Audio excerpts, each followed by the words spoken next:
welcome to episode 5 of From the Point podcast. I am your host, Thomas Modesto, and I'm here tonight with Alex Bucola. Alex, how are you doing tonight?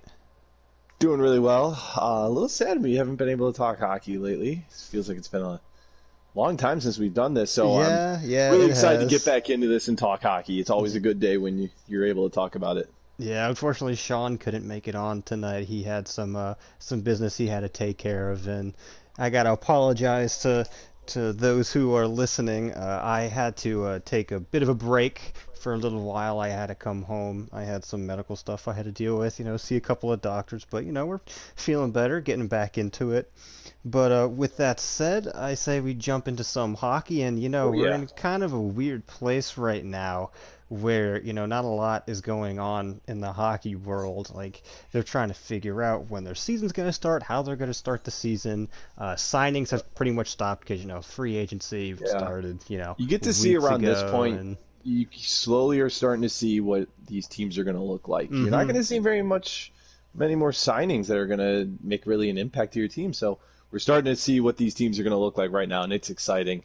yeah, and by this point, pretty much teams are really just trying to avoid arbitration, and that's the signings that they're kind of sticking with. And with that said, I kind of want to jump into some of these arbitrating. Uh, I've already messed up. Some of these signings that avoided arbitration. One being from my team, Ryan Strome signing a $9 million deal over 2 years. I'm really glad they finally got that done. The Rangers are kind of cap strapped a little bit, not too much, not as much as other teams, but ever since that the Breadman signing, it's when you're giving out like money like that, it's tough to really Can't really complain with that signing, though, to be exactly. honest. No, he's good. He's going to be a good middle six signing. He Oh yeah. may or may not flip a little bit with Philip Chittle on the second, on the third line, but the Rangers have had a bit of trouble filling those center spots. They've had to kind of mix and match a couple of guys. Strom can play the wing a little bit, but they're probably going to have him play center more just for the sheer fact that he's better off the draw than well, most people on that team anyway. But Where with was the, he compared to the other centers, face-off wise, would you say? I'm not 100%, and honestly, it's If you can go off the top of your head, what would you say? Jesus. I really don't know because it's Hmm. weird because with the Rangers, it's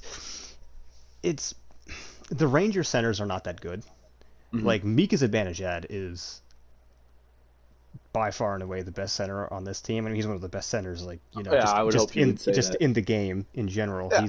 He's great defensively. He puts up points as we've seen Yeah, the in my past two opinion, seasons. Mika Zibanejad is probably one of the most underrated players in the league. You know what? I could say that, but I'm also biased.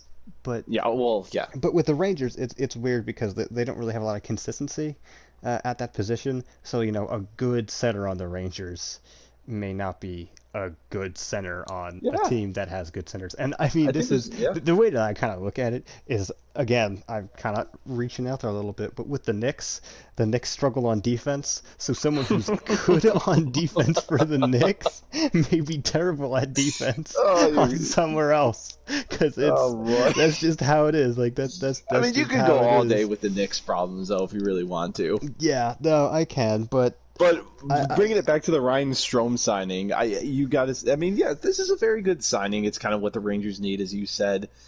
They lack the center depth mm-hmm. in their team. But how much do you say? 2 years for 9 mil? Yes, yeah. Do you think that Ryan Strome is worth that much money? Because in my Yes, opinion, yes, I this do. is my Yes, I opinion do. from the outside looking in. This is my opinion saying that is a little bit. That's a lot of money to pay a guy that I'm sorry. I, I'm not going to say I've never heard of him because that's a straight up lie, but he's not somebody that would come to my head and like, oh, who would you want as your center for the second line? Oh, Ryan Strome. Like, I don't know if I would pay him 4.5 mil a year. I'm sorry, I just don't know if he's worth that money. Now, with me saying that, I'm not saying he's bad.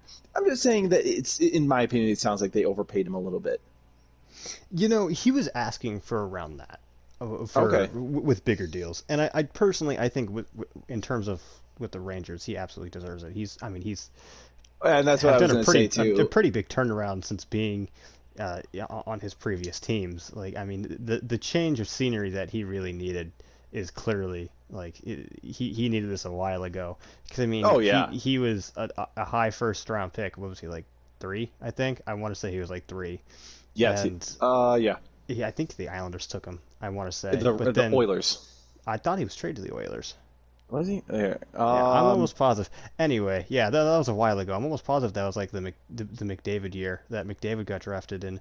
But Yeah, he was drafted fifth by the Islanders fifth. in There you go. 2011. Yeah, good There call. you, there you go. But so that wasn't even McDavid's year. I'm just pulling that out of my butt, I guess.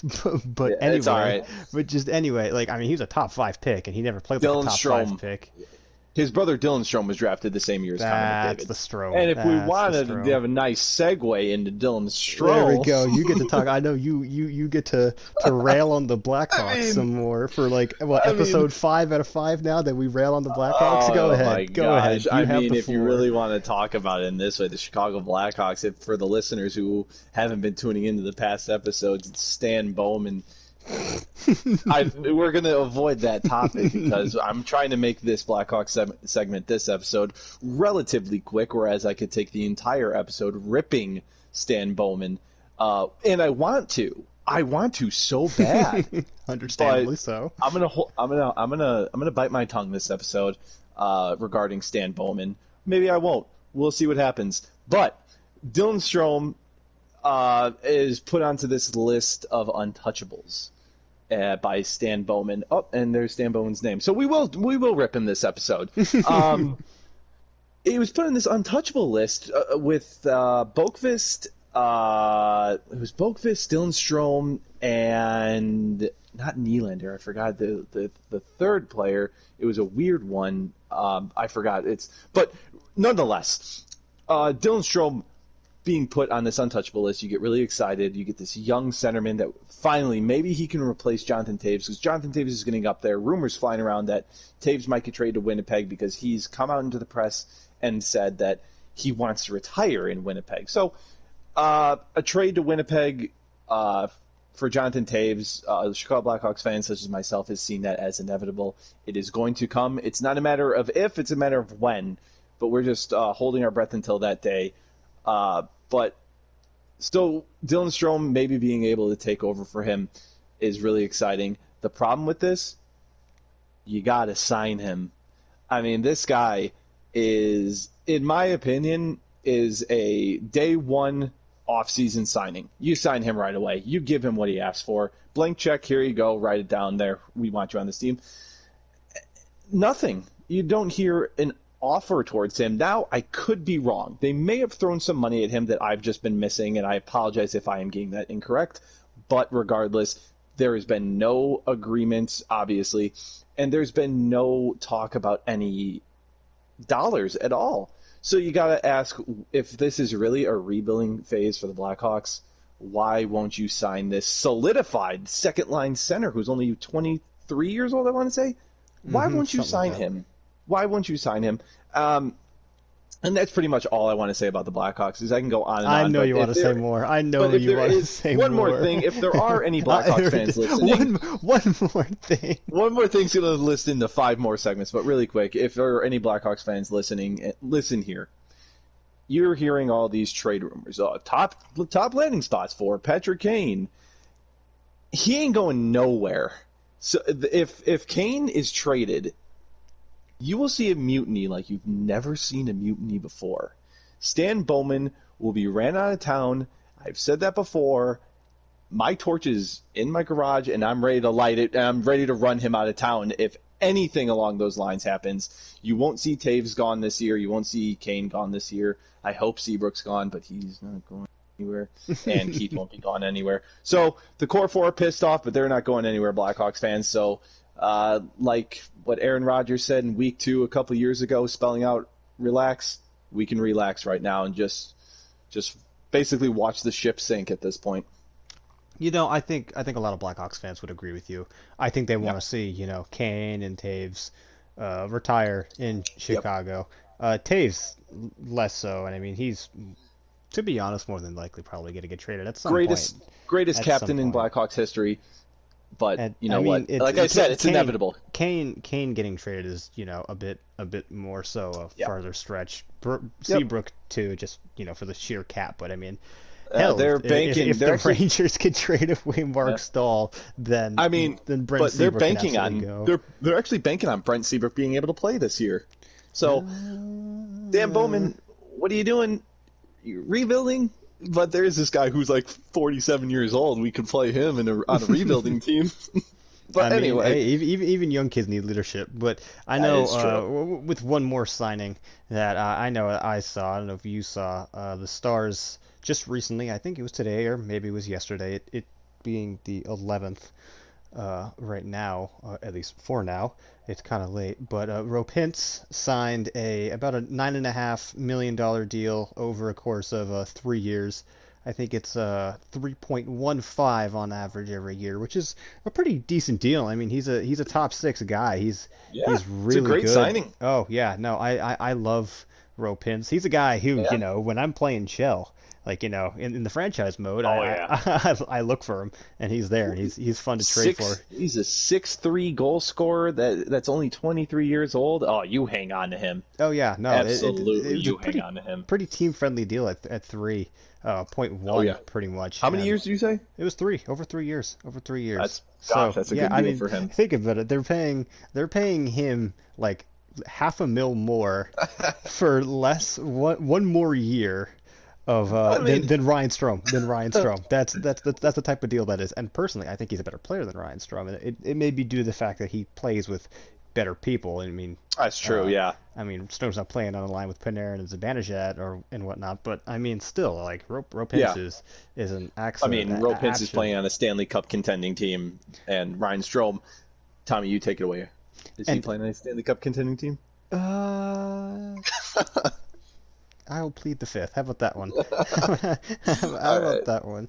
But moving on to a bit of a darker, maybe not darker, but sadder, more confusing subject. This past, month or so, we had the NHL draft, and the Yotes were in quite a Oh, predicament. They didn't have a first, second, or third round pick due to just a multitude of reasons. So they had to wait all the way up until the fourth round to get their first pick in the entire draft. And I mean, after about the third round, it's pretty much you're not really reaching for straws, but it's a crapshoot, basically. yeah, a lot of talent is gone by that point. You're Yeah. looking for guys that may have fallen, but they selected a kid named Mitchell Miller, who was a pretty good a pretty Oh good boy. hockey player. He he was projected to play, or I guess to get drafted earlier than he did, but um, there was some, I guess, news stuff, you could say, to come out about him. When he was in eighth grade, he was actually accused, like, through a court of law, of abusing and physically assaulting a disabled African American kid at his school.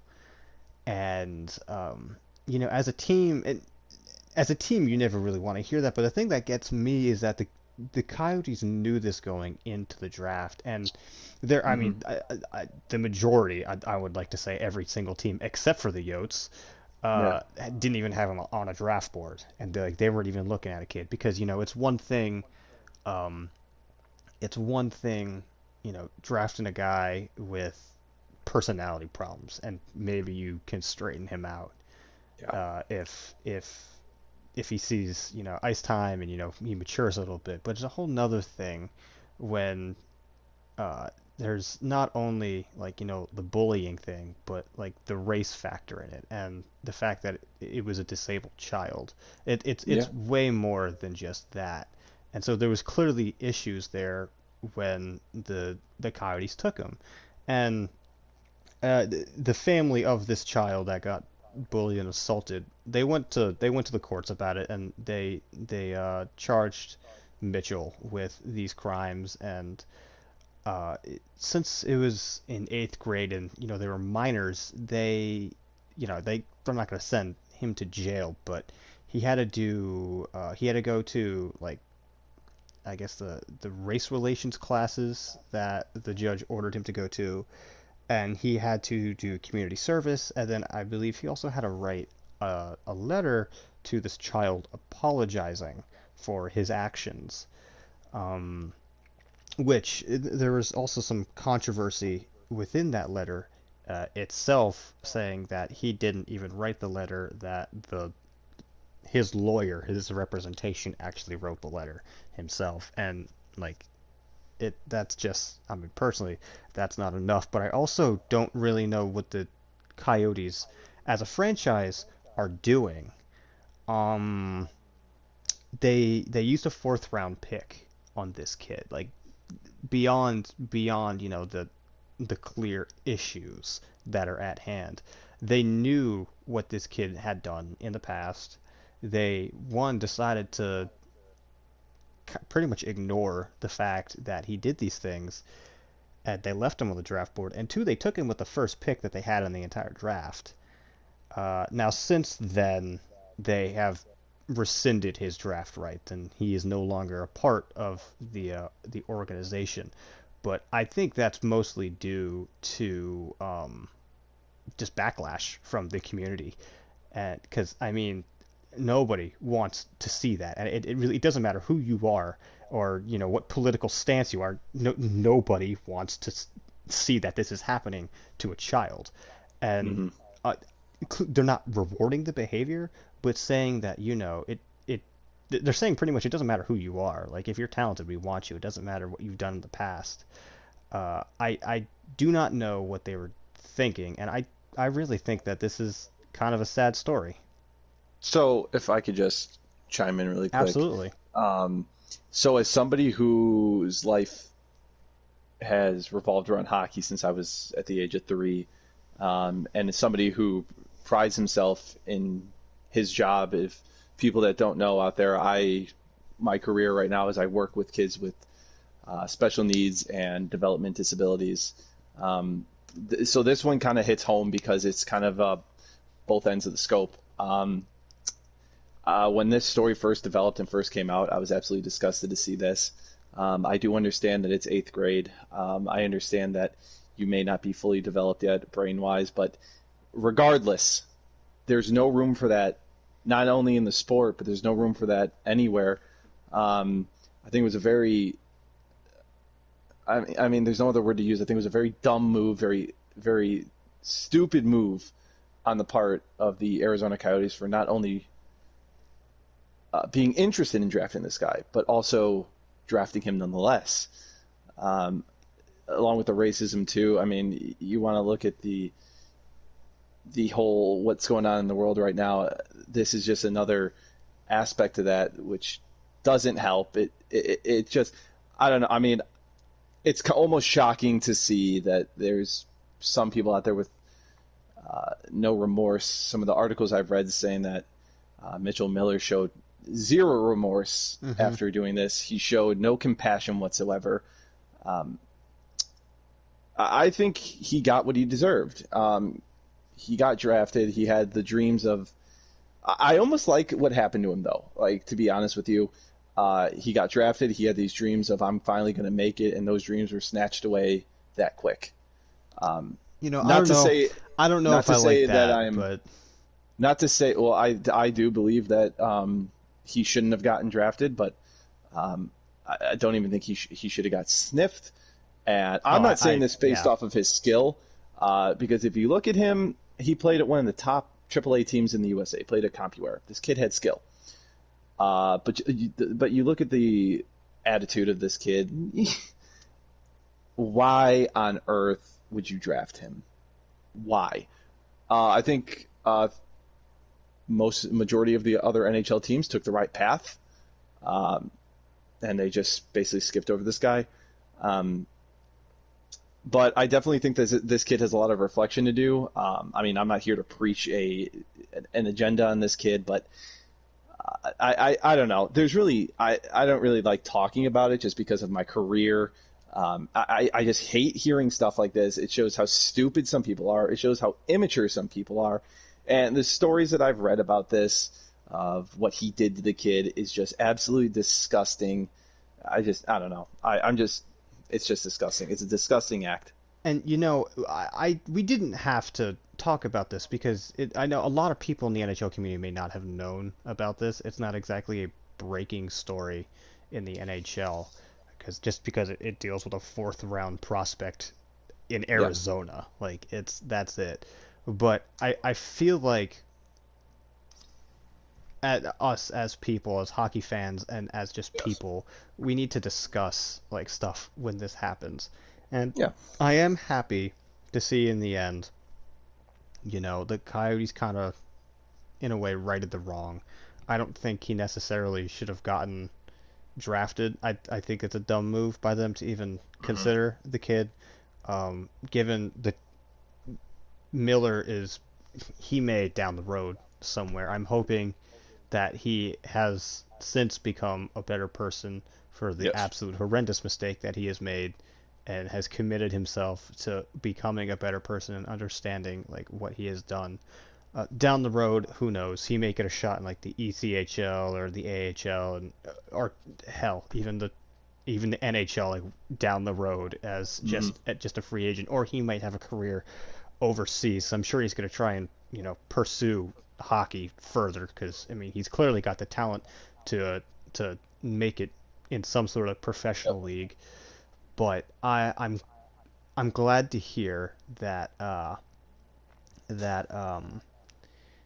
he the Yotes righted the wrong, and Yes. it's just sad when stuff like this happens. It Yeah. because it's supposed to be the draft is supposed to be an exciting time for young guys.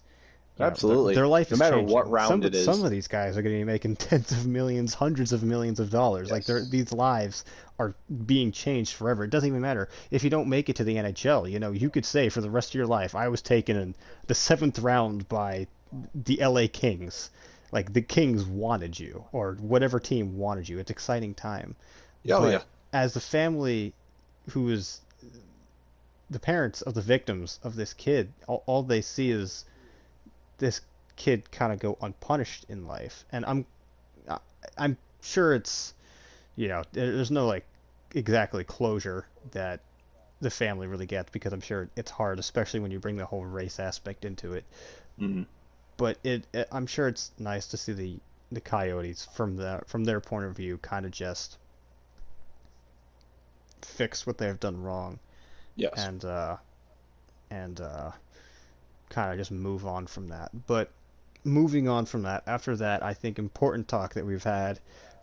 Moving on to depending on uh, what fan base you are. I know Sean is going to be a bit upset that we probably talked about this without him, Oh but yeah.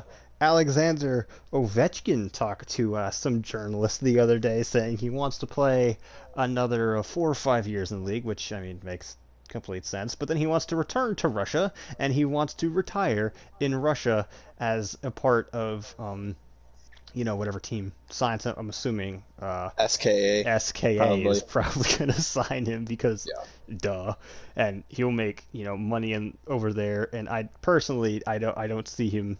He could play for a year. He could play for a month, a A week, a game. day, a game, a period, like a shift. Like Yeah. that's it. Like it Just doesn't warm it ups. doesn't Yeah. matter exactly. I think he just wants to be a part of the team.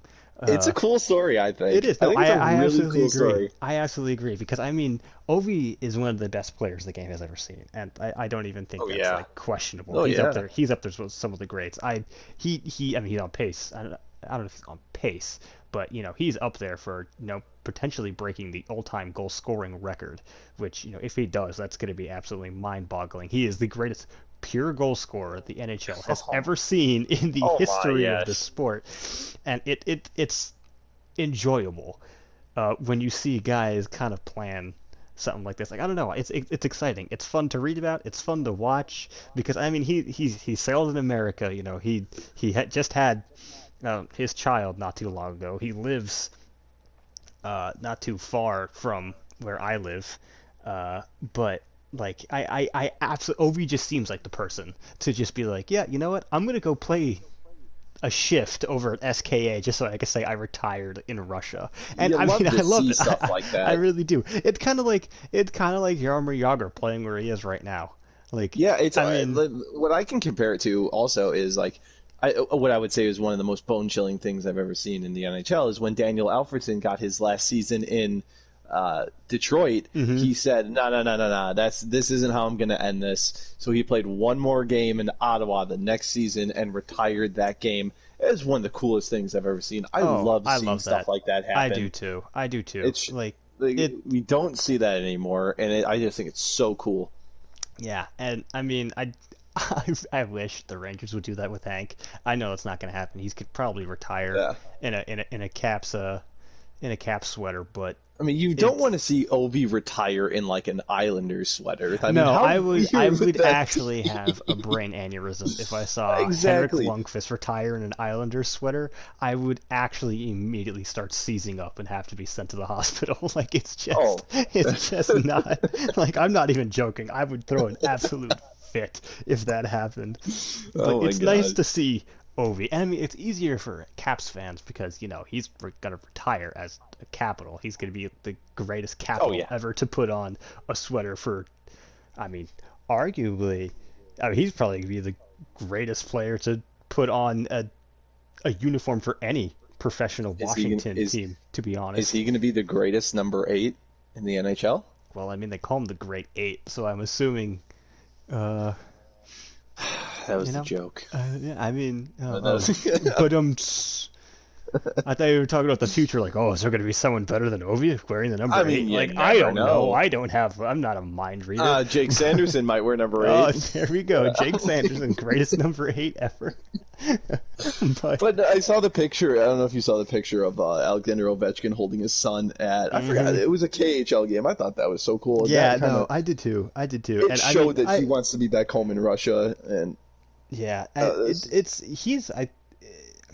the political climate in Russia is, interesting. It has been for, since like the 20s. But but I mean, but but I mean, we're not a political podcast. no, we're not. We're staying away from that. I'm not even going to touch that subject. Oh yeah. But we'll have to see over there what the climate is like as regards to uh, elections and people who are in Yeah. charge, and Translate it into it's American dollars. How much do you think a ticket to an Alexander Ovechkin KHL game will be in 5 years?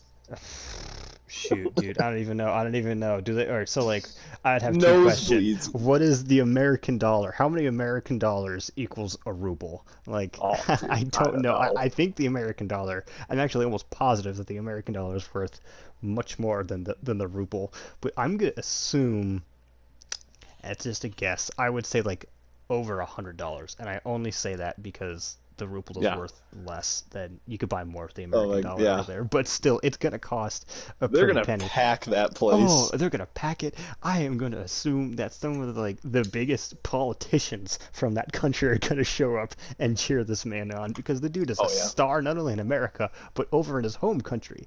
Like he's an inspiration for some of these guys. So like he's absolutely gonna just pack the house, and we're gonna see tons and Yeah. tons and tons of Russian Ovechkin jerseys. And I mean, I've only seen one in my entire life. I've seen one Russian Ovechkin jersey. And I think me and Sean went to a Capitals Devils game like years ago, and we were just wandering the concourse looking for something to eat, and some guy had a Russian Ovechkin jersey. I remember Sean was the one that saw it first, and it's like, oh my god, Yeah. dude, look at that! And it was the first time. It was the coolest thing. It was the coolest thing. I would totally buy one of those. But But I say we respect Sean, and let's not dig. I mean, we oh have yeah, talked no, about it. And Sean's going to talk about that because I mean, yes, when we talked about it off air, he like talking about that. So oh I'm yeah. sure he's gonna have it. Let's Let's let him dig few in deep to comments. it probably next episode. Yeah, but talking about unis, moving on again. Ooh, The I know you're excited for this one. The jerseys, a yeah. bunch of new jerseys are coming out, and the NHL is going to, or every NHL team I should say, is coming out with a throwback jersey. Oh yeah. So It's gonna be interesting to see some. yeah, yeah. I know There's been a few there's leaks. There's been a few leaks. yeah, the Chicago Blackhawks are rumored to have their old school vintage black and white jerseys that they wore 2 years ago for the Winter Classic. I want to say. Something like that. Those are so sick, though. I mean, some of these uniforms that are getting leaked are so cool. Some of them are so ugly, though. At the same time, I can't remember who I had a conversation with over the Dallas Stars jerseys, but I cannot stand them. I think they're okay. I hope they grow on okay. me. They look like they're glow in the dark, which is pretty cool, but I mean, I just don't like them. I don't know. That's just me. They put the neon green in with the team that is primarily like a forest green. I don't know. That's me. They look like the Seattle Seahawks wearing those things, but Yeah. I think they're okay. I mean, we'll see. We'll see what they look like out on the ice because Yeah. they could look. I mean, I don't know how much So- different they could look out on the ice, but Let me ask you this: of the jerseys that have been leaked and or released at this point, what's your favorite and what's your least favorite? I'm not 100% sure. I kind of like the Bruins one. I mean, I hate Boston with like every fiber in my body, but I think Yeah. I like the classics. Like I'm a big fan of the classics, so They're nice. like I like them. I personally like them. What about you? Favorites wise, I'm gonna go just a simple classic one. The Calgary Flames bring back the old school kind of Atlanta Flames look. Those are one of my favorite jerseys of all time. I just love those, and I don't really need to say what my most hated one is because I'm pretty sure I just said it. I think it'd be just can't stand- hilarious. I think it'd be hilarious if the Predators came out with like the vomit green jerseys that they wore like back in the day. jeez. Oh my god, those things were hideous. They were Yeah. hideous. I don't think I would vomit on one of those. They were so bad. Like they were actually gross. And What I is- I really hope they don't. I doubt they will. But what is your opinion on I wanted to ask your opinion on the Vegas Golden Knights jerseys, the brightest jerseys in the NHL, bringing out the honey mustard jerseys this year. I think it's I think it's pretty nice. Personally, I like it. They're finally like even though they're like, honey mustard color, they're finally like they have a chance to be the Golden Knights. I you know. See, this is what I thought their primary jerseys were going to look like. To be I quite can honest with understand. you. I can understand why they went with both white and black. Yeah. White and black, they're simple, they're easy, and I mean they look good. Their jerseys do look good. And as soon as you kind of start wandering out of the simpler colors like into gold and into mustard yellow, you start it starts Vomit green. vomit green. It starts to become like more tricky to create better Yeah. combinations with the colors. Yeah, and so agree with I can understand why they waited about I like them. a year Yeah, and a half too. But it's just they're one of those jerseys where it's like I'm gonna need to see them play in them. I'm gonna need to see the pants, helmet, and gloves combination with them. And what I'm most excited to see about, because we know Marc-Andre Fleury is known for his vibrant pads. He broke into the league with the bright yellow pads. And Robin Lehner has been known for not only his pads, but for his cool masks as well. I'm very excited to see what those two goalies do for those jerseys. I think they're going to do something special. We already see Hank doing those sweet pads those for the are Capitals. sick. Those are Oh, my. so sick. I honestly cannot wait to see him Oh, yeah. don those on the ice. Oh my god. I wish we get like I'm gonna say it right now. We never gave him anything that cool in New York. Like over the entire time, those things are know. sick. I love I them. just wish that the Blackhawks would do something like that. I promise you, I'm a Stan Bowman. I promise you, I'm a Blackhawks fan. I like the Blackhawks. They just need to get their shit together. You're a Blackhawks fan like I'm a Knicks fan. It's Oh my it's gosh, nothing like- but existential pain. Like Corey Crawford, what do you want to do with your pads this year? Let's go all black and throw in a tiny bit of red. Like, do very creative. Yeah, well, I mean, I'm just looking forward to the rest of the jerseys coming. There's been very few leaks, and I'm excited to see what the Rangers are going to do. And I've heard rumors, and I heard that Dude, if they bring the Statue of Liberty jerseys dude, back, they might bring back Lady Liberty. Lady Liberty might be those coming are back. so cool. I absolutely love them. They're one of my favorite jerseys. I do No, not have wait. a Lady Liberty jersey. I have the other navy jersey. I The have a Winter Classic ones. McDonough one. I have Yeah. a McDonough one actually, but We will wait for Sean because I know Sean's hmm two biggest jerseys that he loves is the Coyotes Kachina ones, hmm also the Screaming Eagle ones, and I know the Capitals have been rumoring the Screaming Eagle ones. yeah, I've heard that too. And I don't want to go into it without Sean because he's a big fan of those. Yeah, and I with Sean was excited, I think, or Oh maybe yeah. not. He was excited, but I think he was a bit, I don't know, standoffish isn't the word, but maybe questioning it a little bit because I think the color scheme was a bit different, or like the design maybe. There was something when we were talking about it earlier off air I'm with pretty him, sure it's but because they're not going to go with the black and gold jerseys. They're yeah, going to I go with a think I different color scheme, which yeah. I'm completely on board with Sean. No, I agree, The but Oli the it's Kozig days. did the Coyotes leak their jerseys yet? I don't know if they've. I don't Are know if they they've are they leaked them Are they gonna go picture with? wise, but I'm Are you pretty thinking sure what they're I'm going thinking? Kachina. I was gonna say they better like I But think. there's also been rumors floating around that they're going to go Kachina with the home and away ones, which Uh, I hope to God that they do. That was my first ever jersey, other than my Bob Probert Blackhawks jersey. Here we go, back to the Blackhawks. Other than my Bob Probert Blackhawks jersey, my second jersey I've ever gotten when I was a little guy was a black Coyotes Kachina jersey, still up in my attic right now. It'll mhm. only fit one arm, but oh my gosh, those jerseys are so nice. And if they do that for their home and away, oh, they're going to be the nicest looking team with the worst team in the NHL. You know, it's gonna be. I don't know what else they would go with their alternate. I mean, with their the not the alts, the throwbacks, because I mean They if had no, I'm sorry. Go ahead. no, I was like if they use the Kachina jerseys for home and away as the regulars, like hmm what are they gonna go with their alternates? Because they're So pretty much I don't using know if the you alternates. remember around. Oh man, I think I want to say 2015. I want to say back when they were still sponsored, the jerseys were still sponsored by Reebok, where they had the alternates where they were all black with the full coyote on the jersey, and it was like a coyote running on the jersey. They could go those. Mm. Uh, if you remember what I'm talking about, I'm not sure if they had. I kind of vaguely do. I They weren't vaguely do. popular. They also had the days where they wore the it was a Kachina jersey that went absolutely haywire in the factory, and somehow they put forest green all over the jersey. They could go that route, but I think a more realistic is they're just going to stick with the Hmm. maroon homes and the white aways and go Kachina retros. Yeah, I can I can definitely see see that. that happening. I'm excited. I'm excited for this year. Coyotes, I mean, yeah, we're not going to be getting all 82 games. We're clearly going to be getting around I we're would say clearly 60. yeah, we're going to be getting like around 60.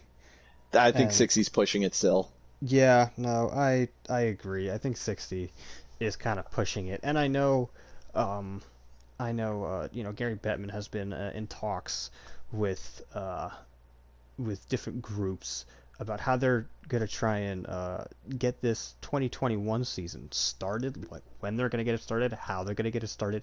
And I know Mm. they've come up with some interesting Yeah, theories. I guess everything is still kind of technically in theory, but one of their theories is they have like this bubble. So they're looking at different locations for a few bubbles, I think. And he said, and I quote, they're going to play, or I should say, semi quote, they're going to play 10 to 12 days. And then after that, they're going to rotate out and go back home, spend time with their by families, they you mean the players of a teams. small chunk of teams. Yes, exactly. Players of teams, they'll go back home to whatever city they're from, and they'll practice there, spend time with their families, and Hmm they're gonna have a rotation of teams. So they're gonna have a chunk of I have no idea how many like teams if they're gonna break it down by division or a bit farther than that, but there's going to be a group of teams, and this group of teams will come into the bubble, play each other for 10 to 12 days, and then leave hmm the bubble, and then a new set of teams will come in, do the exact same thing, and then leave, and it just keeps rotating in and out with these teams. Um, I'll give Gary one thing. He acknowledged that the possibility of contracting COVID is higher than having a complete bubble, and I mean, I Yeah. don't think anyone's doubting that comment. But another thing I also kind of respect Gary Bettman for, and I completely agree with him on the subject, is I really don't expect these players to spend 60 games inside of a bubble. Like, if you're Oh, confining these absolutely not. guys to 60 games, because it's not just 60 days that we're talking about. We're talking about, the days in between the games and all that. That's a lot of time to just spend in I one know. area I because know. during the regular season you're traveling coast to coast into different countries, you're spending nights in hotels, but you're like Mhm. you're going places, you're getting out. If you're in a bubble, you're literally not allowed to leave. Like, you have to stay within the bubble, and I mean that's just how it is. Yes. But Yeah. if you're asking, it's one thing doing qualifying rounds in the playoffs, but if you're asking to do an entire 60 game I season, know. that's so tough. It's so tough. So the thing about this is there's so many variables that have to like that you have to take into consideration when thinking about this. Like, okay, where are the bubbles going to be? How many of them are you going to have? Say they do it like the playoffs. I highly doubt there's going to be two bubbles. I think Hmm. there's going to be a little more than that. But let's just for fun, let's say there's two bubbles. Let's say there's one in Vancouver, and let's say there's one in, I don't know, Toronto. So what happens when the Vancouver Canucks play the Chicago Blackhawks and they have to go into the bubble? Don't you think that that travel time could be a little more of an upper edge for the Vancouver Canucks? The Vancouver Canucks don't have to travel. The Blackhawks do, though. Hmm. So you have to also think about when these teams can leave. If they are allowing these teams to leave for the bubble a day before the game, then Canucks are they're going to have a field day with the Blackhawks. So I think that's something you have to take into consideration as well.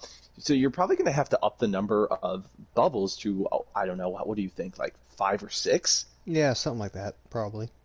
I don't, it's maybe three in Canada and three in the States. There's also the talk about the divisional realignment, so there's Hmm. less traveling for each team. Maybe have one bubble in each divisional region, maybe. So there's four bubbles then. I don't know. It's just there's so many It's variables. so much. There's so much to talk about. And one of the big I things I know know. they're talking about is like scheduling.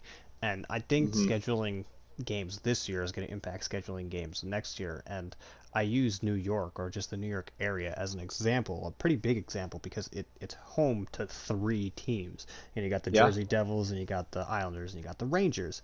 And there's an issue where teams have complained about this before, where they're traveling to the New York area on three separate occasions. Like, wouldn't it make sense Yeah. to play, you know, if you're an out of division opponent, play the Devils and then the Rangers and the Islanders like on three, maybe not clearly not straight days, but like maybe three times in 1 week, or something to that effect. Like, why would they leave and then go back to New York and then leave and then go back to New York and then leave and then go back to New York? If you're a division rival, then I mean, it's going to be, the travel is just easier. But if you're like you said, like the Canucks or LA or Yeah. Anaheim or the Sharks, it's tough to fly to New York, fly back to San Jose or wherever, then fly to New York and back and forth. It's a lot of back and forth. It's tiring, Yeah. like mentally and physically.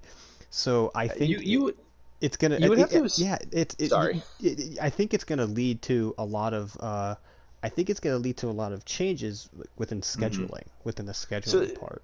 now that we're talking this out and everything, I think that when we say 60 game season, I think that's pushing it a lot. Because I now that we're spitballing ideas and everything and kind of talking it out and starting to think that maybe I definitely think that they might be. I think that they should definitely consider uh, canceling cross conference play this year. Because if you just said the LA Kings playing the New York Rangers, they're not going to want to make that travel. Well, it's going to be in a bubble, and they're going to have bubbles picked out. And so when these teams are in the bubble, they're there for almost 2 weeks. So this year is going to be easier than up and coming years like Yeah. 2022, 23, and 24, and so on, just because like when they're in the bubble, they don't got to worry about going home the next day, or heck, That's true. going home after 5 days. Yeah. They're there for 10 to 12 days, maybe 14 days at a time, and so you set yourself up in a hotel, and you're there for 2 weeks. And I know you're away from your family, you're away from your friends back home or whatever, but I mean, these guys are professionals, and some of them have been doing it for dang near 20 years.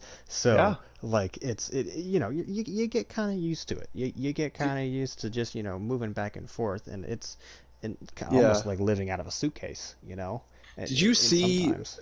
what I said about the whole divisional realignment thing? I don't know if you saw the map that I sent to you guys in the group chat, Yeah, no, I where did. I it's did. yeah. What do you think of that? I definitely think that that's something that they should consider for sure. Rename I it. think First of all, rename it. Rename them at the Patrick. Number one, and then number two. pretty much.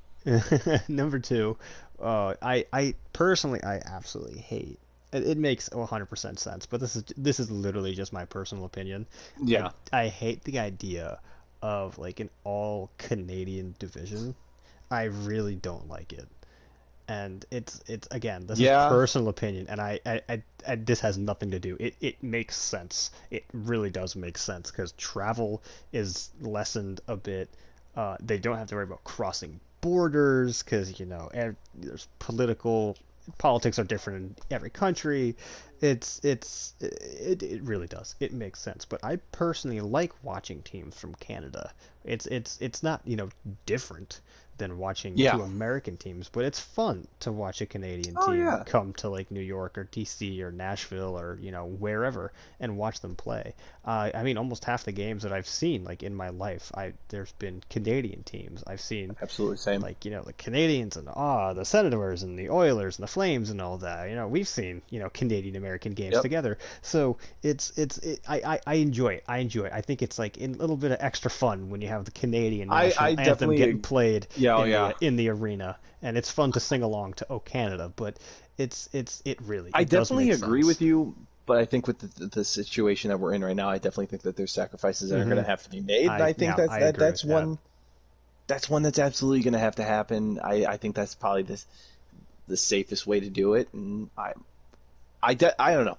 I think that that's something that they should absolutely consider. I like it a lot. I like it a lot also because you get the Red Wings and the Blackhawks in the same division again. We get to chant Detroit sucks again. I that's another main reason why I love it. I just love seeing those two back in the same division. It's going to be interesting with division Oh yeah. realignments up in the because I mean Arizona is going to be in the Central with Seattle being the new team next year, and I mean Arizona by no means in any way, shape, or form is located in the central part of the United States of America, and Hmm. it's I understand moving the Wings when all that Yeah. happened, but the Yotes is a whole different thing. That opens up an argument about where are the Coyotes going to move to? Where are Hmm. they going to relocate to? And Houston is a option. Houston's Quebec, been talked Quebec about. City, Quebec City is an option. Heck, I bringing don't back know. the Nordiques. I've heard It makes sense to move to one of those cities if you're hmm located within the Central Division, because bigger I market. mean it's yeah, I guess it is a bigger market. I don't know the rankings. That's Sean's kind of forte. Forte. Yeah, Yeah. he knows all those rankings. Absolutely. But but like yeah, it just makes sense for the Yotes to eventually move closer to the Central Division if they're going to Yep. remain in the Central Division, because you take a look at all of the teams that are like in their divisions. The Atlantic makes sense, the Hmm. Met makes sense, and then the Pacific Division makes sense. Like everyone's kind of relatively closer together. But then you have the Central, and it's going to be the largest division because there's just less big cities located in the central part of the United States, and so clearly it's just going to be more spread out. But The Phoenix damn is Seattle just Kraken ruining everything. get out of here, Seattle. I'm excited for them anyway, but I'm very excited. but it's with Phoenix being there. It's like the Cowboys playing in the NFC East, which is like it doesn't make any sense. Like why is a team from Dallas playing against like New York, Philadelphia, and DC? Like That's why very is a true. team from Arizona, why is a team from Phoenix playing in Nashville and Minneapolis and That's true. Chicago? Like it doesn't That's make any sense. Like that's even true. like I think I'm trying to think what the farthest team right now. It's either got to be Winnipeg or Colorado is the farthest central team. I would have to guess. I'm not really looking at the map Well, what right do you mean now. farthest central team? Farthest west. The farthest west, the westernmost Um, central team has to either be that Winnipeg or that would or the be. Avs. Oh my gosh, give me a second. I'm assuming it's the I'm a Avs just because I'm a of geography master right here. If you give me a sec, it's it's gotta be. I'm assuming it's Denver, um Colorado, but yeah. but We'll go with that for now. but like with the Coyotes, it's gonna just gonna be weird because it's so out of place having a team in Phoenix um play in Huh? the central. Like it's the Yeah, travel. You want to talk about travel? That's tough. That is tough. You have to spend more money on gas for, team planes and everything gets more expensive. It takes more of a toll on your body and your psyche and it's just it gets tougher. So I mean moving to oh Houston yeah, makes sense if this is, pending, if everything changes, which I mean it will definitely change. It's not everything is except for the fact that Seattle is going to be a team and they are playing in the Pacific Division. Other than that, really nothing much has yeah. been set in stone. So God knows what can happen. I mean, Yeah, there's a again, lot to wait on. there's a ton to wait on, and it's exciting to watch. But at the same time, if you're a Hmm. fan of the Coyotes or a team at risk of moving, it's tough. It's tough. And I mean, I've personally have never experienced a team relocating somewhere because I'm lucky enough to be fans of teams that are in major cities that wouldn't even think about it. So like Yeah, I mean you're that have there too. boatloads of You history wouldn't to them. Yeah, exactly. There's no that reason have to move. won at some point. Exactly. No, exactly. And that's just kind of how it is. And with the Yotes, it's Arizona is an interesting place. I mean Yeah. you have Austin Matthews coming out of there, but like it other than that, How I'm not much does it do? Yeah. exactly. And I mean, don't get me wrong. The Coyotes still have one heck of a fan base. Like I Yeah. remember when I used to live out in Arizona, I lived in the southern part or like I lived really close to Mexico. Like you could literally see the border fence from my backyard essentially. And I tons and tons and tons of Coyotes fans. And I'm not even talking about like, yeah, I just cheer on the Coyotes because they're located in Arizona. I'm talking like knowledgeable hockey fans. Like these people would have conversations, and I mean this is before I really started following hockey closely. Like these people would talk hockey like anybody else would who is knowledgeable of the sport. They may not have played the sport before, but they knew their stuff. They knew their stuff, and Yep. it's tough when you're a dedicated fan like that and you lose your team. Like what do you do? Do you just follow the team over to Houston? You're clearly not going to pick up and move to Houston, but you're gonna try and follow another team somewhere else? Do you follow a closer team? Do you become like a Kings fan or something like that? Or I don't know, a Ducks fan Vegas maybe? at that point. Vegas, yeah, Vegas maybe. But it's tough. Like you can't go to those games on a regular basis. Yep. Than you would with the Coyotes. But I mean, it's gonna be an interesting next like 365 days Oh yeah. when for the NHL because there's so much relocating teams, reorganizing the divisions with the addition of the 32nd team with the Seattle Kraken So coming in. exciting. Yeah, oh no, it's going to be hockey in the next 365 days is going to be filled with so much different stuff and exciting Yep. news. And I'm personally excited to see how they're going to rearrange their division because my team is safe. They are not leaving that Metro division. If they are leaving that So Metro is division, mine. but yeah, if they leave the Metro, then I have evidence that Gary Bettman has finally lost his mind completely. But He's He's pretty close. Yeah, no, he's. I mean, there's other issues. We can go on off on him. Like you I go off think on Stan Stan. Bowman and Gary Bettman are best friends. They go to bars every night together, just saying, Yeah, "How they can we talk. screw over everybody? You know what you should do? But no, You should but rebuild without rebuilding." Oh, that's a great job. That's a great statement, brilliant. Gary. But moving on to with Seattle in mind, they the GM of the Seattle Kraken has recently released a statement saying that they're in no rush looking for a head coach, and that got me thinking, like, who are some of the top guys available for to be the head coach?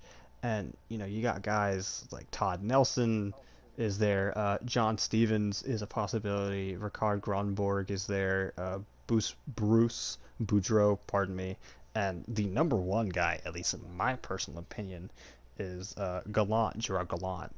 And like I think if they would hire Gerard Gallant, Gallant could do nothing but just laugh, considering that they would be his Yeah. second franchise and it would be another expansion franchise. I mean, I would absolutely die laughing if he got the Seattle Kraken to the Stanley Cup the first time. Like I would just Oh my, die because personally yeah. I don't know why the Knights fired that man in the first place. Like Obviously, it's because they he's didn't win it. I mean, but like it's like they've been in the league for 2 seasons or three I seasons. I Like know it's one of those it's situations where you're like, "Ooh, so close, but no cigar. You're out of I here." guess, and I think he'd be the number one. Who do you think? Do you think Gerard is the number one? Because I personally Dude, think it Bruce Boudreau is would also be great. so hard to not bet on Gerard Gallant. I I I I, You I have to. agree. So here's what I have to say. Bruce Boudreau is a great coach and everything, but I think if it's not Gerard Gallant, I think it's going to go somewhere out of that list. We see the man, the myth, the legend, Mike Babcock, still not on a team. Can we see I it? don't see him getting Can we hired see? by Dude, Seattle. you never. The thing with Mike Babcock is he has a master's degree in psychology. This guy knows how Yeah, to. yeah. I don't want to say manipulate players because that sounds so bad, but he knows how to get so much out of players. Mm-hmm. Um, I could see a Mike Babcock hiring there. Now, do I see a Mike Babcock hiring over Gerard Gallant? No, absolutely not. But like, if it's not one of those two, I can actually see them taking somebody from a college hockey team. Um, maybe like a University of Denver coach, or like the University of Michigan coach. I can definitely see them doing one of those moves, but that's so far away though. I definitely think that right now I don't the know. That's a way bit of a too early trend. That's a bit of a trend. but the thing that I'm trying to say here is that the way too early prediction, and I think that this way too early prediction is going to stick around until they're about to hire a coach, is the number one guy is Gerard Gallant. I Mm-hmm. think if you hire anybody other than Gerard Gallant, I think you're dumb. Well, I, I, I mean, take a look. I personally, I also like Bruce Boudreau, and I think Sean would talk highly about him too because he was the coach of the Capitals for a while and he was extremely successful with the Washington Capitals. Like I think he coached there oh for I yeah. want to say like 5 years or so, and like literally I think out of the 5 years, only 1 year he didn't win the Oh yeah. division. Like He's a great and coach then too. it's funny because the year that he didn't win the division, he ended up getting fired. And I mean, I don't know why they fired him because I didn't follow him at that time or the Washington Capitals for that matter. But like he's an extremely successful coach. Like he has been to the more than not in his entire coaching career with other teams, which has Hmm. expanded Yeah. to I think the Avs and somewhere else. I'm not 100% sure, but he has seen the playoffs more than not when he is the coach, and it's with the Kraken. Their mindset isn't necessarily all right. How do we put a winning ice hockey team on the ice immediately? They're not going to go, okay, I let's win the cup. do. Let's win this cup. I think they're gonna think to themselves first and foremost, all right, let's put a competitive hockey team on this ice and then let's build up from there because it's inspiring when you have someone like the Vegas Golden Knights going into it Yep. and having a chance to win the cup, but at the same time they've changed some rules and they're going to change more rules so that that doesn't happen again, and it's it's gonna be it's Because gonna Gary No be Fun Bettman. I mean, yeah, it's that's kind of how it is, but they're going to be changing more rules, and Hmm. I'm not exactly what they're going to change. Maybe like the amount of players you can It's gonna retain, be, or yeah, it's gonna be the amount of players that you are able to oh my gosh, I'm having a brain fart. It's gonna be the amount of players that you're allowed to protect from your team. I mean, still So regardless, like so you're gonna be allowed to protect more, I would assume. they still thought that. I mean, they still thought that the Knights had garbage coming their way from all these other teams, and I mean, it turns out Jonathan Marchessault was really dang good, and Shea Theodore. Shea Theodore, Carlson, like all these guys coming out of the blue, and then on I top of know. that, guys playing way above their skill level, and Yep. it's I think that the Seattle Kraken are not going to be in a win now mode. I think that no. everybody and their mother think that what the Vegas Golden Knights did was once in a blue moon, Mm-hmm. maybe not Mm-hmm. even once in a blue moon, once in a lifetime. I definitely don't see that happening with the Kraken. I'm going to be brutally honest. I see the Kraken as probably going to be one of the worst teams in the league with their first year. I can see them Let's just drafting in the top 7 let's just be after their honest. first year. They ain't going to do even close to what the Golden Knights did. You know what? You know what though? I'm sure there have been podcasts and live streams out there saying the exact same stuff about the Golden Knights the year before the Golden Knights hit the league, and I'm sure they were left with their jaws on the ground after they won the Yeah, Western but like, Conference Finals. what are the chances of that happening? Oh no, don't get Like, me wrong. It's slim to none, but it's never zero.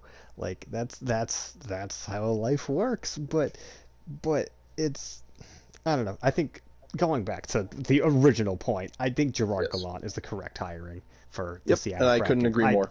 Could not agree more. I really think it's like it should it should be a pretty easy pick. I mean, there are still fantastic coaches. All the guys that I listed on top of Mike Hmm. Babcock being successful and smart and good coaches. Like so, who knows which way the GM of the Seattle Kraken is going to take it. Yep. So I mean, there's it adds on to the excitement of what's coming in the next 365 days in the NHL. But moving Yep. on I'm to excited to a see. yeah, moving on to a bit sadder note, we had a another passing away within the NHL community. Um, Meeker passed away not Howie too Meeker. long ago. Yeah, Howie Meeker. He passed away not too long ago. Not necessarily known for his play. He won 4 cups, so his name was on that cup 4 times. He didn't wasn't a guy who scored a lot of points. Played his career with the Toronto Maple Leafs from the late 40s to the mid 50s, or the mid 40s to the mid 50s. His last year was in 55, but was an incredibly interesting guy. And he was elected to the Hall of Fame in 1998 as a broadcaster, and this, I mean, was pretty much before both your time and mine. He was one of the main voices of Hockey Night in Canada, which Yep. it's one of the most beloved games and events in the NHL community. I mean, I don't care about any of these Canadian teams, and I still love watching Hockey Night in Canada because Yeah. when Canadian teams go at it, it's something You get different. those It's you something get those different. high cons with the Hockey Night in Canada. You know, you see Mm-hmm. Don Cherry on there now. It's just Mm-hmm. um, Meeker known mainly as a just a Canadian icon rather than NHL superstar, Mm-hmm. which I think is just so much cooler of a story to see that he did. You know, he did just about everything with hockey. You know, he was a Yeah. player, like you Yeah. said. He got his name on the cups. He was a broadcaster. I'm pretty Four sure Tommy times. before. Four Yeah, times he was that's on the cup. insane. That's a ton of Um, times. it's like Patrick McCaw in the NBA does nothing, but he still has 2 championships. Riding the back of superstars. Anyway, but getting back to the point, but Tommy, you said before the show started that he also dabbled in what was it, GM? Yeah, so Was he a GM? he Yeah. was I have another interesting tidbit I don't think I told you, but he was a coach and a GM for the Toronto Maple Leafs for about a total of I want to say 4 years, maybe 5 years, and then he was eventually fired and they went in different directions. But something crazy that I learned just before we started the show is he was a member of the Canadian Parliament. Really? Yes, so he represented an area called like Lower Waterloo or Waterloo Low or something like that. It's Waterloo something.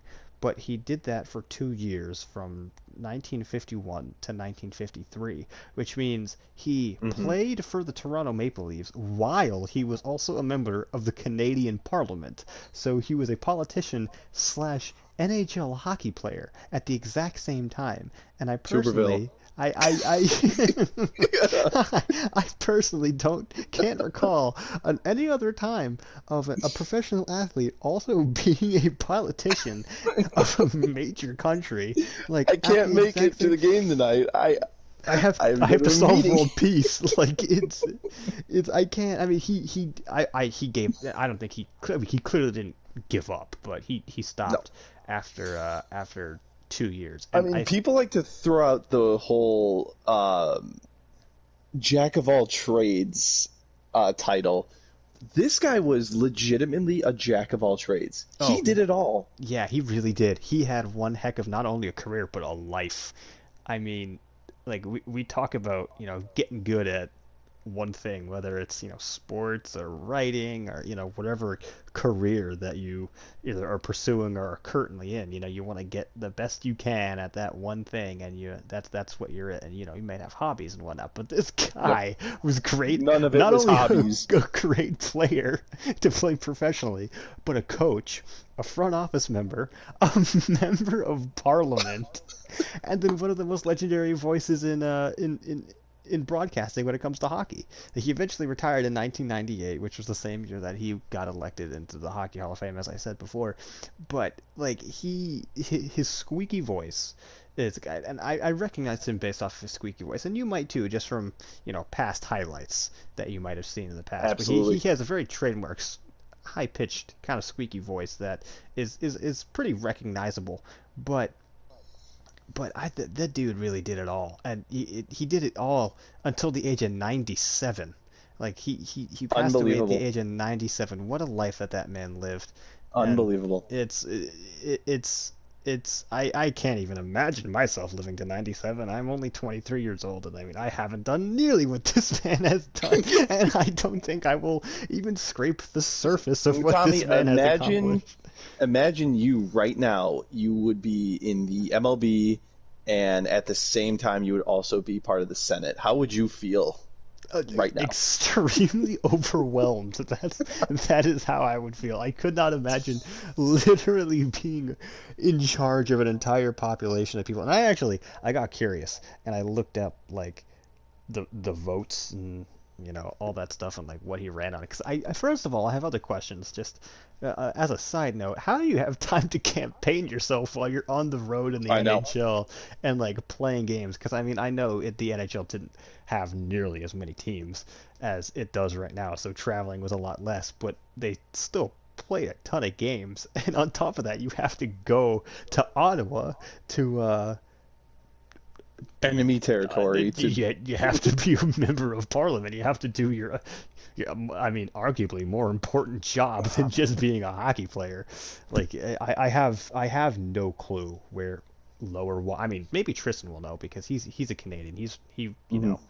He's a Canadian citizen, also went to school up there, so he might know exactly where that is. Like, oh yeah, it's outside of Toronto or it's outside of Ottawa or wherever. But he got like uh, something like 42.5% of the vote, I want to say. And then the second best person that was running got like 30%, and then the other was like Mhm. 6. So he got, I mean, like he got he beat the guy up by like 12 points. By like 12 points. He kind of wiped Ran the away floor. with it. He kind of did. And it makes me think like in that population where they like, oh man, I really agree with that guy's politics, or they're like, whoa, Howie Meeker's running? He's got my vote. Like, could you imagine if Alexander Ovechkin ran for office? I mean, he literally can't, but like, imagine if he TJ Oshie. TJ Oshie, yeah. If TJ Oshie ran for like, I don't know, a member of the House of Representatives in my district, and people saw them were like, yo, TJ Oshie's on a ballot? Alright, bet. And then like election night comes and like TJ Oshie is the next representative for the 30th district of Virginia, and you're just like, what happened? Like, oh, I thought that was a joke. And so I would like to think that, and I know this is clearly not the case, but I'd love to think that they were like at an away game in like, I don't know, Boston or New York or Chicago or whatever original six you want to come out of. Yeah. And they got plastered at some bar and he lost a bet. And the bet was like, you got to do this or you got to run for public office. You got to run for public office. And he was like, all right, whatever. I'm not going to win this anyway. And so he put his name on the ballot and he ended up winning. And I could imagine like him playing a game. And then over the intercom, I'd like to congratulate Howie Meeker on winning the Waterloo Lower area and is the newest member of Parliament. He's like on a shift, like one of his last shifts of the night, and he's dog tired, and he's just, what the hell's happening? I won? What? I have 2 jobs now? Like, I'm in the NHL, so I don't work 2 jobs. But, like, I love how we're like talking more about his political career rather than the fact that he spent so many years as a legendary broadcaster. It's hilarious. It just shows what kind of guy he was. Oh he yeah, was a absolutely. workhorse. The dude did everything. The dude really did everything. And I have nothing but respect for that guy. Same here. Dude, he's one of these guys that no doubt are Hall of Fame. Like if he was in the Hall of Fame, it'd be nothing short of just an absolute tragedy. Because the dude did everything. Yeah. The dude really did everything.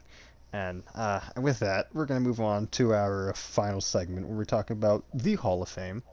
And the NHL announcing they will not be announcing new members for the class of 2021.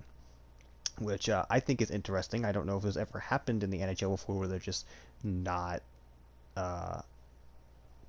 bringing in new members into the Hockey Hall of Fame.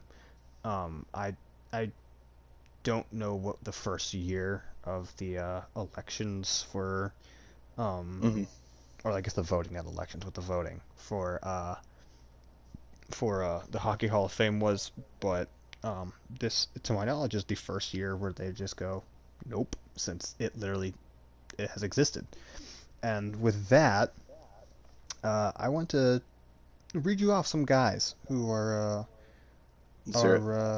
eligible this year. And technically, first I'd like to say technically, Jaromir Jagr would be eligible. However, he's not because he's still currently playing in the Czech Republic. So he is I'm sure he's lighting it up over there making the bread. Yes. But some other guys that are eligible, and these are interesting names. Brian Giunta is eligible. Patrick Sharp is eligible. Scotty Hartnell is eligible, and Mike Fisher is eligible. Legends. Those are just a few names. Some other names I think of notoriety and notability here. Both Sedin brothers are eligible. Henrik Zetterberg is eligible. Oh, wow. Rick Nash is eligible. He's an interesting one.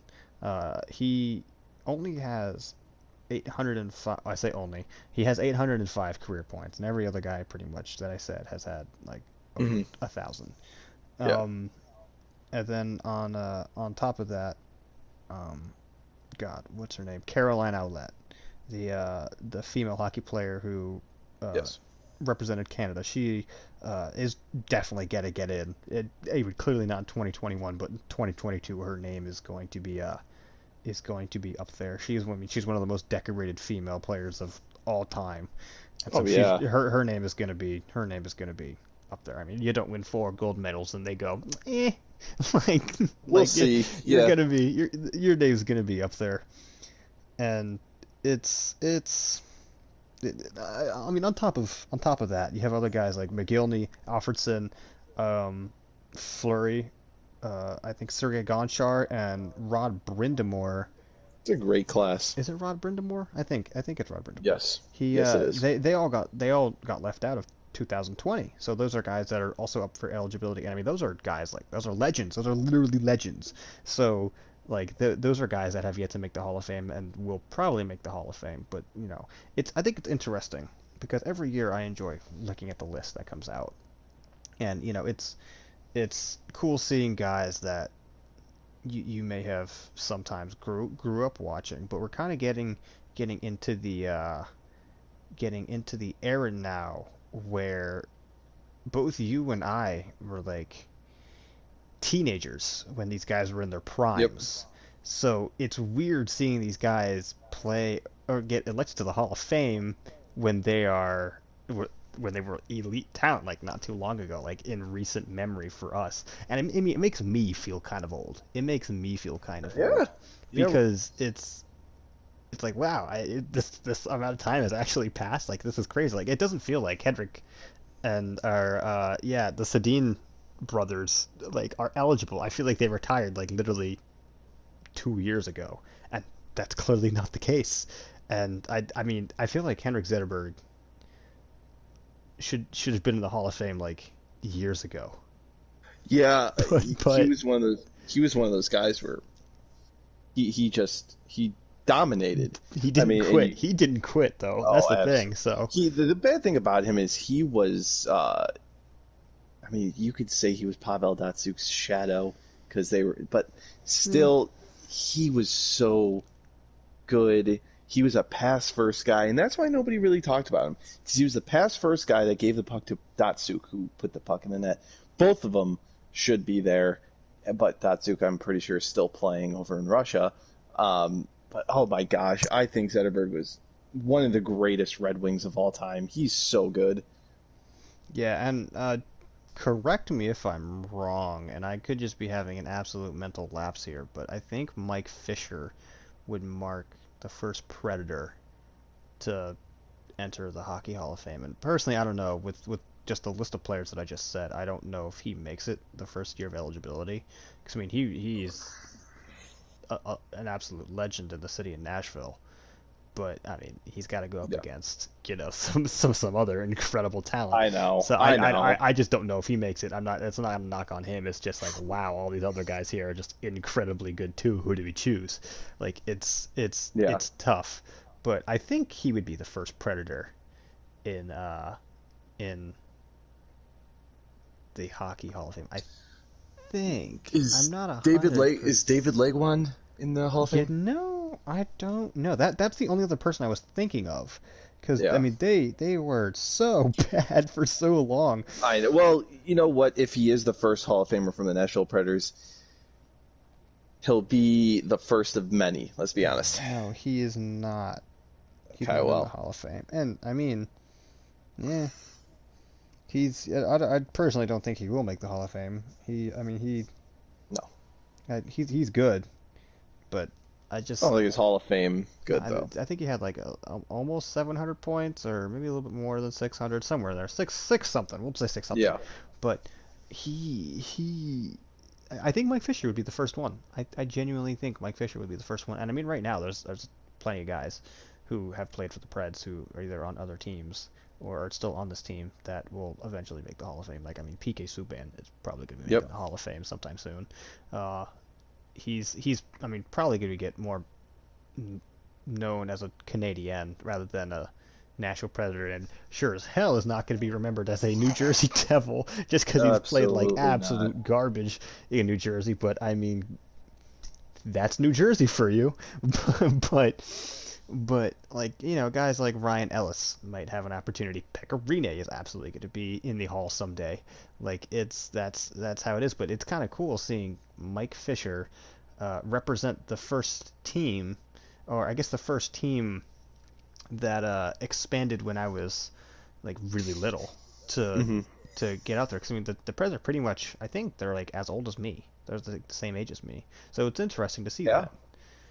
that. And I'm gonna miss seeing these guys in the Hall of Fame because on top of the players, you have Yep. the broadcasters and refs and coaches, and it's cool. I always like just looking at it and seeing the list and kind of going down memory lane, looking at some of these coaches, being like, oh yeah, I remember when that guy, you know, won the conference on that crazy play, or he came up with a draw play that won this guy's a game, or seeing I don't know, broadcasters and hearing these guys on TV be like, "Oh, remember that call?" Like it's just cool. It's Yep. sad. I understand Absolutely. why. I understand why they're not going to. But I mean, it also kind of makes me question: Are they going to double the size of the I 2022 would assume they would double the size. They're not just going to class? leave these Or guys out.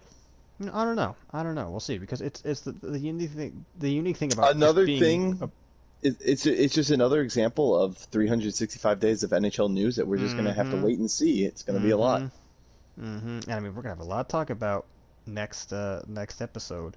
We're gonna be Oh talking yeah. about uh we're starting to get into predictions for the I'm so excited future. for Oh, next for episode. divisions and teams. So make sure you tune in to the next episode. That would be episode 6 of From the Point. I know we're excited to talk about that, but that is Oh going yeah. to wrap up this episode of From the Point. Alex, do you have any closing thoughts? Yeah, you know what? Just really quick, kind of getting off the topic of hockey. It's been fun talking about hockey this whole time. Glad that we're finally getting back into it. Hockey's right around the corner, with probably a little over a month left until we get some hockey back in our lives. But also want to reach out and say Happy Veterans Day to all the veterans that serve for us out there Absolutely. today. Thank you Absolutely. to all your service, everyone. Yeah, you guys are fantastic. I know I have service members in my family, and I'm sure some of our listeners have service members in there. So make sure to thank them and thank anyone else that you know that may have served time in the armed forces. Even if it's not the United States military. We're appreciative of all of our members of the military, whether it be Canadian or over in Europe. You guys really do give up some incredible things just so we can live our lives Absolutely. in absolute freedom, and we really appreciate that. But with that said, we'd like to thank all of our listeners and viewers for tonight, and have a good night.